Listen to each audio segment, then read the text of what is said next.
Tommy, the no-armed Chinese fella, is at Al's bar for his AA meeting at the bar, and Tony right next to him is talking to Gina, a new girl at the bar, and he says, "You see this missing finger here? I had a few beers one night as I was making a birdhouse, and I accidentally cut it off with the table saw. You see this finger on the other hand? I had a couple more beers than I usually have at this AA meeting here at the bar, and I was making a coat rack and accidentally cut that off." And she says, "Oh, that's terrible. Why on earth you keep doing that stuff?" And he says, "Oh, I can't give up woodworking. I love it." Tommy, the no-armed Chinese fella, is at his AA meeting at the bar.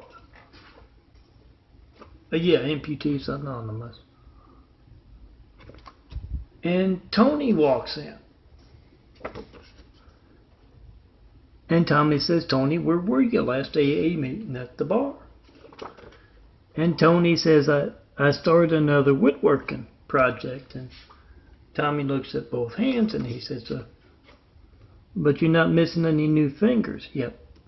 Tony, he likes to drink when he's working on his woodworking projects, and he's missing a few fingers of 2 hands. And he says, "Oh yeah, I couldn't grip the wood, the table saw at the same time, so I had to use my foot to hold the wood in place." And he points down at it. "Yeah, it's bloody." Harry is watching TV as Edna does the crossword, and she says, "What is that? It sounds like it's coming from the alleyway. Is that somebody playing the violin?" And Harry goes, "No, I think it's a whole bunch of cats." Actually, it's both. It's Tommy, the no-armed Chinese fella, and his gal, Rhea, and she's playing the violin. They love that oriental delicacy, the cat. But you can't buy it on the grocery shelf, so they have to go in the alleyways and hunt. She plays the violin. Cats run out. Tommy grabs the cat with his mouth. She whacks the cat with the violin, and then he puts it in the sack. Tommy, the no-armed Chinese fella, is in the library carrying a book with his mouth. He marches up to the checkout counter, throws the book down, and he says, "That book is mislabeled." And the librarian smiles when she sees the title, and she says, "Cat Recipes? Oh no, that's the right label. This recipe on page 38, my 12 cats love it." By then, Rhea, his girlfriend, is starting to drag Tommy out of the library, telling him, "I told you that was not what the book was about."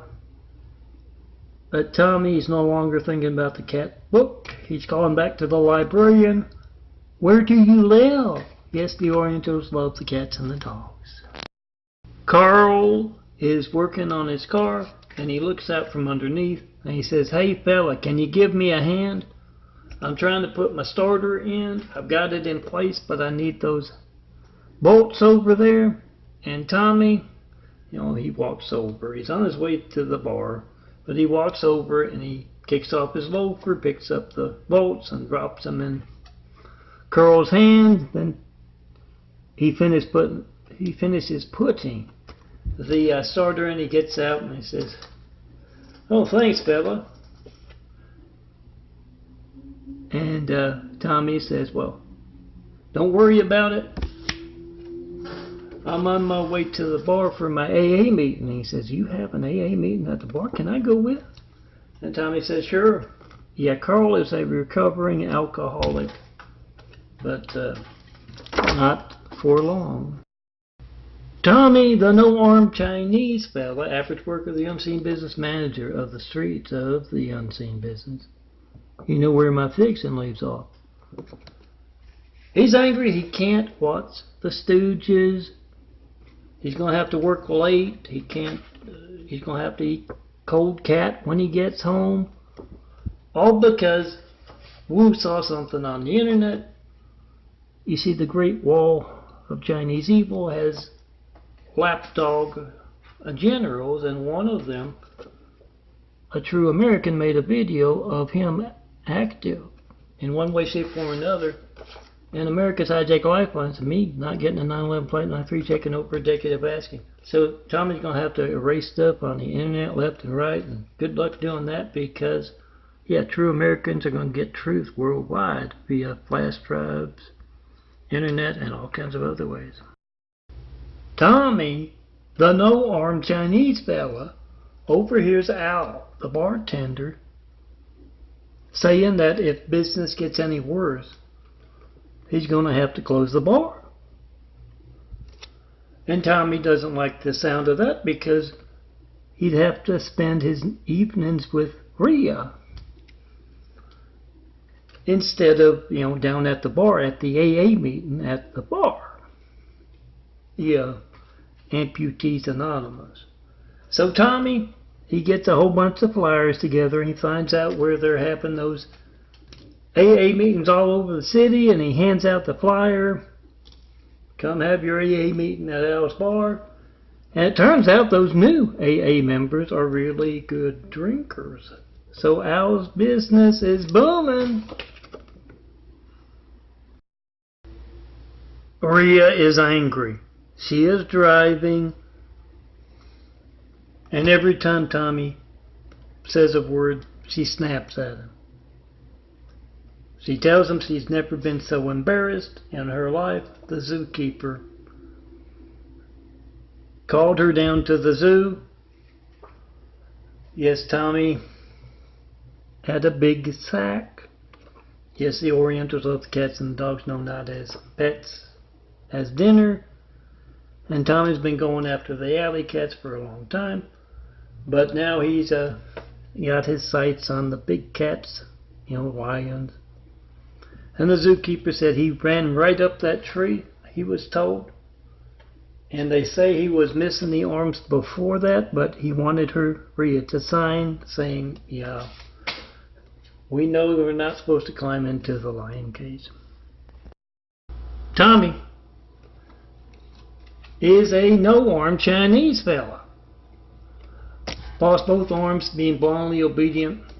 Told by his wash blue to stick his right arm in the wood chipper. He did that. Lefty the left arm wisely jumped off, leaving him with no arms but promotion. This isn't occurring at work. It's late at night. This is Tommy's AA meeting night. He has it at the bar. Yeah, Amputees Anonymous. And he gets home. He crawls through the doggy door. It's easier than getting out his keys. Yeah, with no arms. He gets up, he staggers around a little bit, he's been drinking, and Rhea says, what happened, Tommy? You got a black eye. You beat Hezekiah at darts or arm wrestling, and he gave you a black eye? And Tommy said, no. Air hockey. You always got to play with his mouth, and when you're just a few inches from the playing surface. Leah and Mia get to work, and they scream when they see Tommy and his mistress / employee Lou. You see, Tommy's boss Wu had caught them both picking their nose in public and was worried about them giving the Orientals an even worse name with that, so he sent them to a nose-picking support group, and they're both wearing masks. Yeah, the Hannibal nose-picking prevention mask. I think it's named after the man who developed it.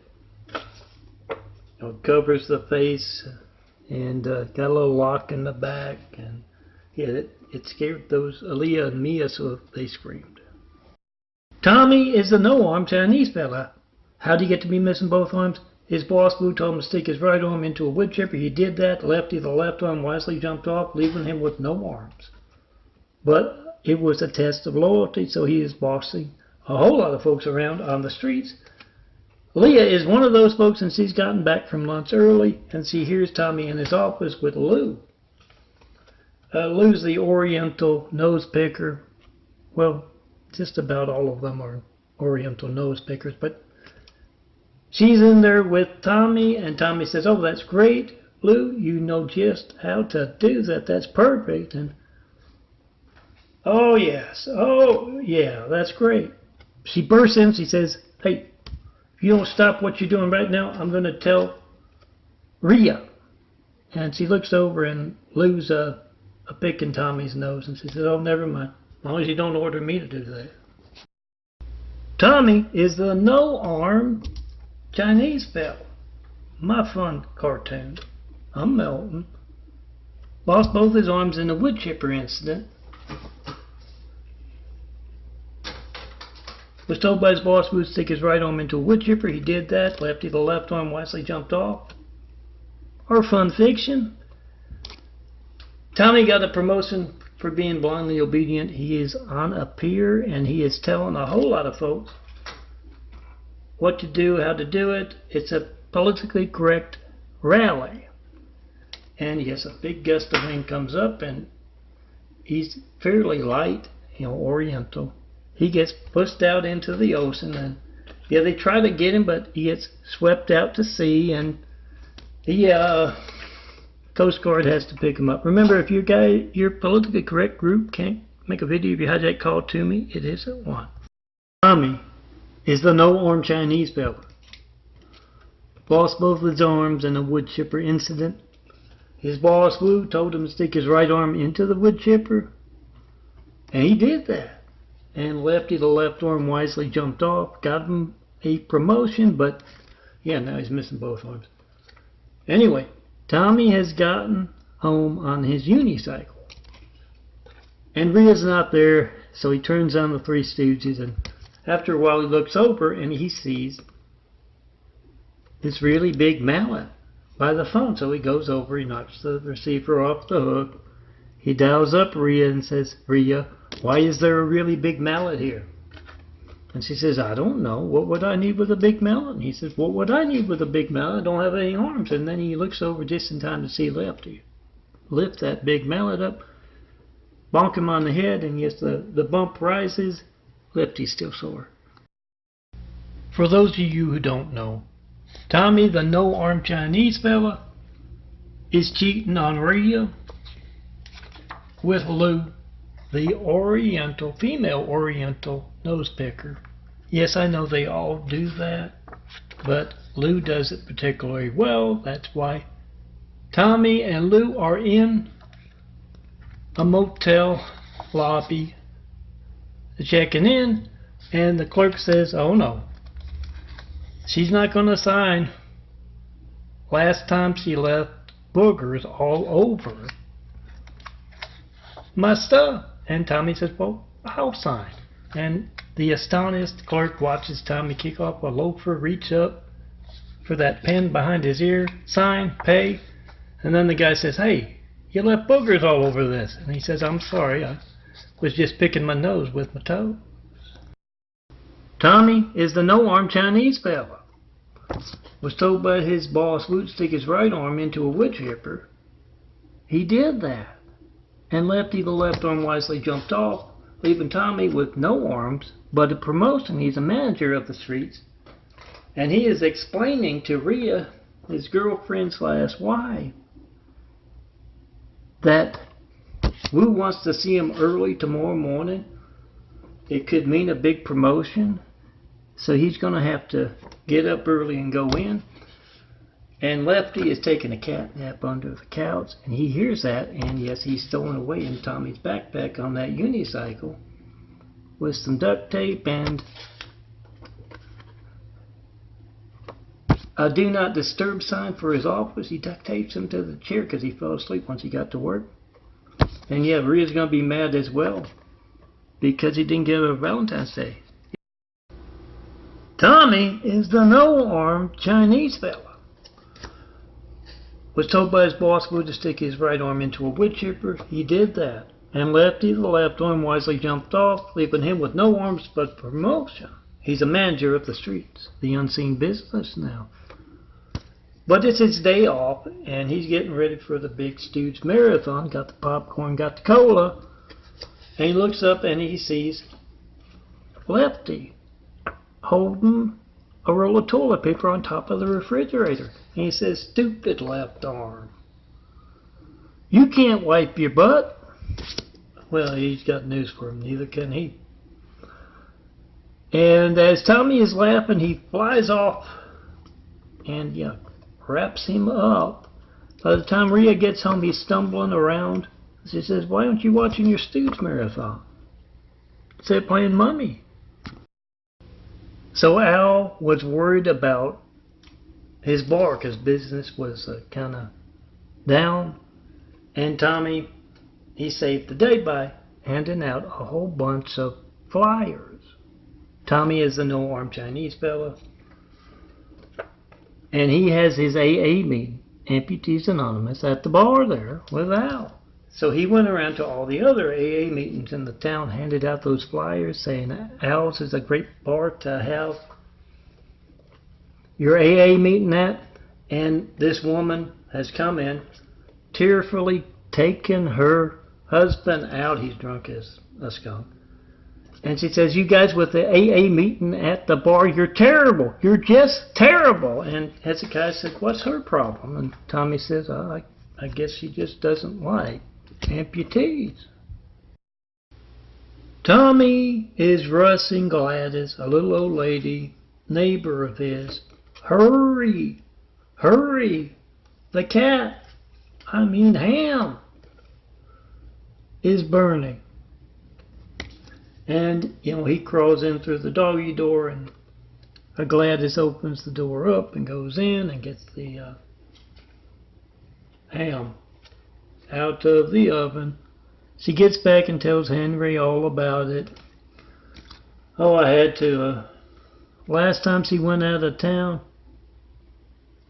he burned his lips trying to take dinner out." Yeah, the Orientals love the cats and the dogs. No, not as pets, as dinner. And it's kind of hard to cook when you're a no-armed Chinese fella. Oh, you try it. Aria has just gotten home, and she hears Tommy yelling from the car. Yeah, Tommy's the no-armed Chinese fella.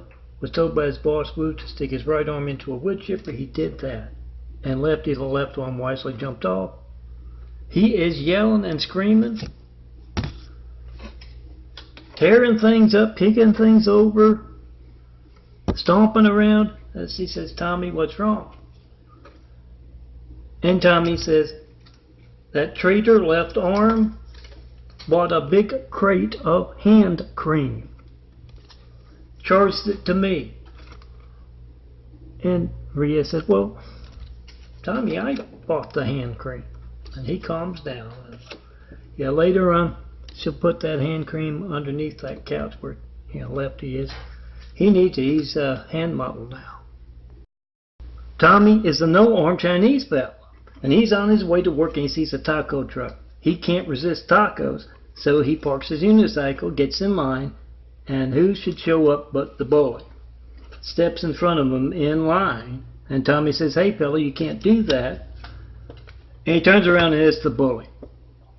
The one he demeaned in public. Tommy demeaned in public, and so it's personal between him and the bully. The bully picks him up, puts him on a branch by his suspenders, and it's a taco truck, so they got honey there so they can put it on their tacos. He spreads honey all over Tommy's mouth and riles up these bees right next door, and they form that bee beard, and folks are gathering, they're clapping, they're dropping coins. They think it's a street show or something. Tommy, the no-armed Chinese fella, has been making plans.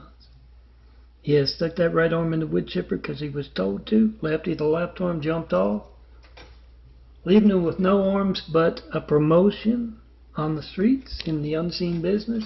And he's bought a big freezer for work and a big freezer for home because he's got a great idea, the cat recall line.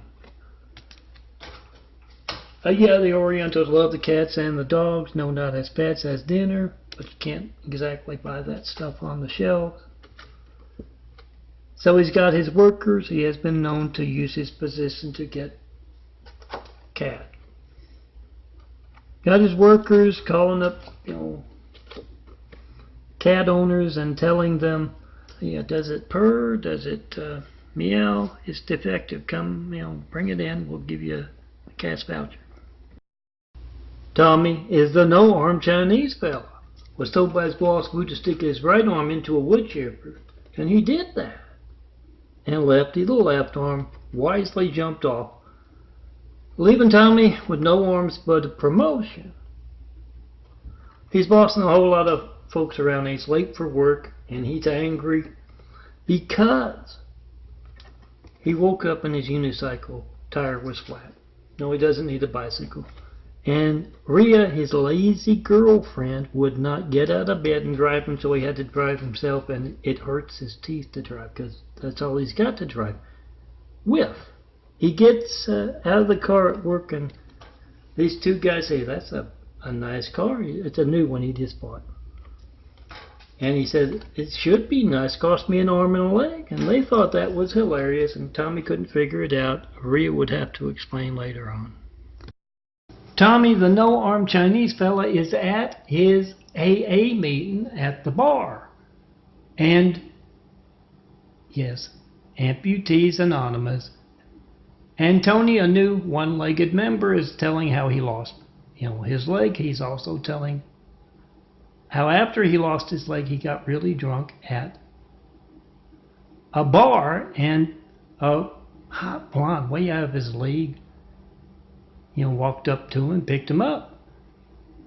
And he was so drunk, the next day he woke up in a motel room, yes, with his kidneys harvested. And Tommy doesn't like to tell about the wood chipper, how he lost his arm, so he uses that story. He says, well, I was going into the hospital for tonsillitis, and they harvested my arm. Somebody else has my arms. Tommy is the no-arm Chinese fella. Average worker of the unseen business, manager of the unseen business, the streets. And he's got all of his employees assembled for this morning. And he tells them, we have very important staged event today. Joan's car isn't going to work. And you, Leah, you're going to give her a lift. You're going to drop her off the other side of the street from where she's going. She's going to meet an old friend, Kayla. And Kayla's got a job for her. It's a staged event. We're getting them together and getting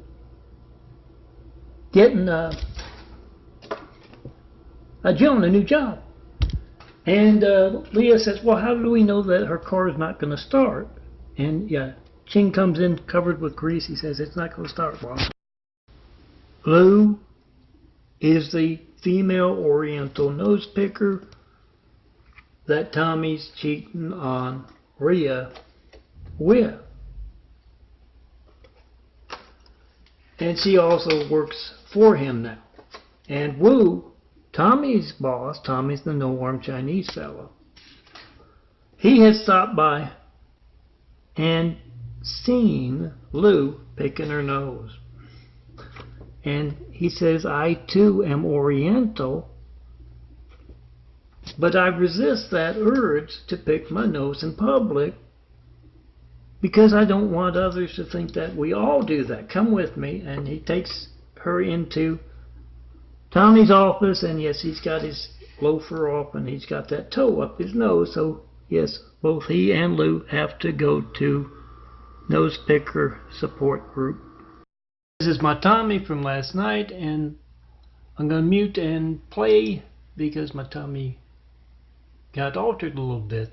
Tami, the warm Chinese fella, average worker of the unseen business, the street. You know where my phone fiction leaves off. Pick up that phone, make a video. Your phone not working as you try to call me. Video someone else's phone.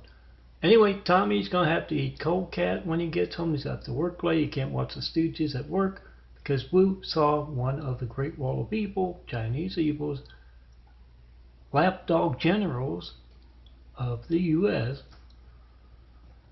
Someone had made a video of them being very un-American, being a part of disinformation perhaps about me asking for a 9/11 Flight 93 check for over a decade and only getting insulin poisoning. And from that, they made a video of one of the generals being the exact opposite of what he should be. And it's on the internet, and Tommy's going to have to go in and erase a lot of stuff. Good luck with that, guys, because true Americans are going to get post and repost truth. They're going to get it out on flash drives, DVDs, word of mouth, pages, pieces of paper. 9/11 Flight 93 taking posted 5 right now. 424-229-4140 and call up that general you know or don't know and ask when else will my phone not be allowed to work. If you don't know what a 9/11 Flight 93 check is, Melton asking for one for over a decade. If you don't know what one is, you're either incompetent or you're involved. Which is it? Get the reaction post. Be the reporter. Our reporters aren't doing their jobs either.